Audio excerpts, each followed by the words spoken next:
Now, I spoke in a previous review about how I had my shortest book DNF that I've ever had the other day, with 9 Goblins by T. Kingfisher. It was the shortest book that I'd ever DNF'd, to my knowledge.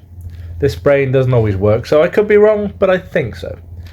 Well, this was the longest book progress that I've made in a book before DNFing it. And I was very tempted to keep going with it, but it was just too much. So this is Operation Bounce House, and it is by Matt Dinniman, who you will most likely know is the author of the Dungeon Crawler Carl series. Now, I've spoken in the past how I loved the first Dungeon Crawler Carl, the second one was very good, and the third one was trash. Again, my opinion, just my opinion, the third one was hot garbage. The fourth one was slightly better, but not enough to make me want to read the fifth one. Anyway, this is a completely standalone novel, thank Christ, and it is about a group of human colonists who have got this whole new life on New Sonora,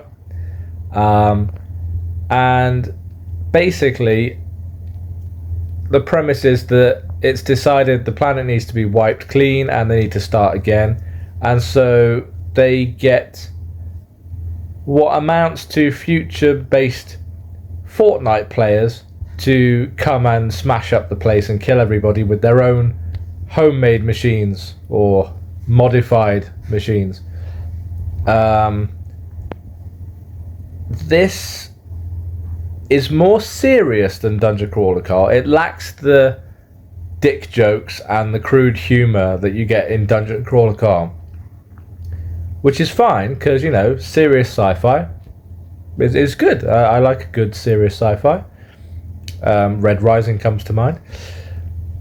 But then you've got the place names which don't make sense. I mean, a couple of them get explained. Like, Burnt Ends gets explained, the reason for that name. But then you've got other ones. I'm not going to go through the list because they're just stupid. But there are other names that don't make sense. Fat Landing, for one. Yeah. Anyway, the reason that I don't like this book is because it reads like an apocalyptic instruction manual. And what I mean by that is you've got some plot and development, and then you've got basically a Dungeons and Dragons level description of what this thing does. So for example, when the attacks begin, you have these mechs that are being operated by the Fortnite players, the idiots, and we get a detailed description of what they do and then their armaments and what this means and what that means, and you've gone through page and page and page and page before you then get back to why they're there in the first place and the action comes along. That happens a lot and it just bores me to death. The other thing is the main characters have this AI, I guess he's a bot, I don't really care, called Roger. Now Roger can control all the other things. So all of the little drones and all of the worker bees and things like this, he can control them. But the thing that got on my nerves was I got over three quarters through this book before I DNF'd it.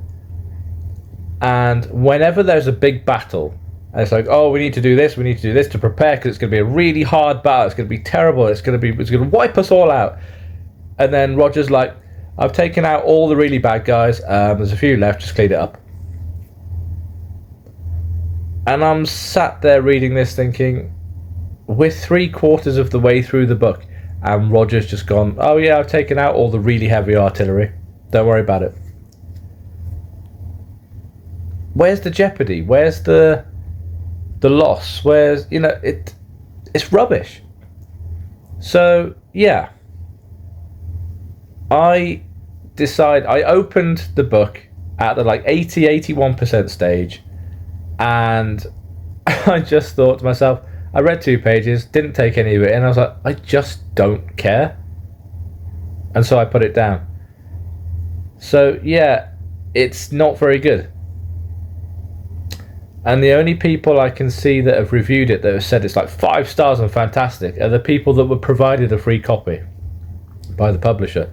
So yeah, I don't know. If you enjoy it, good on you, good for you, happy for you, and all of that business. I thought it was rubbish, and it's actually kind of put me off reading anything else that Matt Dinniman writes outside of Dungeon Crawler Carl. If he does try it again, I mean, I don't know. I am, I think, going to go back to Dungeon Crawler Carl at some point, but this is not going to excite me to go back to that universe, because for me those books were on the wane anyway, and then this comes out and it's just terrible. So yeah, that's probably the most brutal I've been for a while in a review, and I'm sorry if you enjoyed the book. Again, this is my opinion, don't get your knickers in a twist, but it sucked. Sorry.